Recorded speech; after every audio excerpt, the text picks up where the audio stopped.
Hi, my name is Bill, and today's story is a true story about four incredible friends. How are they incredible? Well, we're going to find out in our story today called Man Through the Roof. Now, a long time ago, there was a man who couldn't walk. In fact, even as a child, he couldn't walk. And so he couldn't do a lot of the things that his friends were doing. He couldn't run and jump and skip and climb a tree. In fact, to do just about anything, he needed help. Luckily, he had four really good friends, and on this day, the friends were really excited. They were running to him saying, "Guess what? Jesus is in town, and we think that if we can get you to see Jesus today, maybe he'll make you better." And so they lifted their friend up, and they carried him for a long, long ways until they got to a house where Jesus was. But when they got there, they were in for a really big disappointment.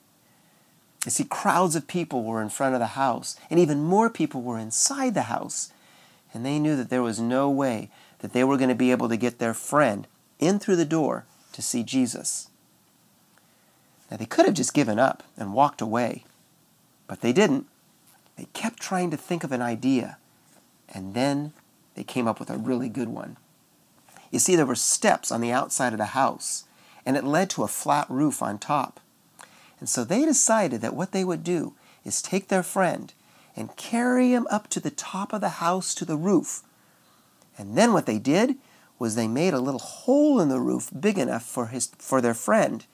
And then they tied ropes onto the mat where the friend lay and then lowered him down through the roof to see Jesus. Now you can imagine what it must have been like inside the house. And Jesus, he could have been angry. He could have said, "What are you guys doing, making a hole in this roof? And why are you interrupting me like this?" But that's not what Jesus did. Jesus knew exactly why the friend was there. And this is what Jesus did. He got right down next to him.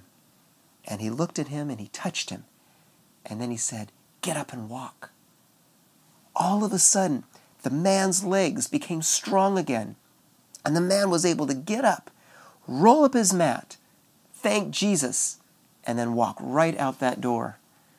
And it never would have happened if he didn't have those four friends that were willing to take time to help him out.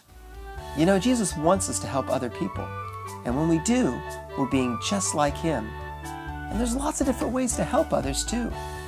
For example, if you see somebody hurt, go over and check them out. See if they need help. Or maybe you know how to do something that somebody else doesn't know how to do. And you can go over and offer assistance.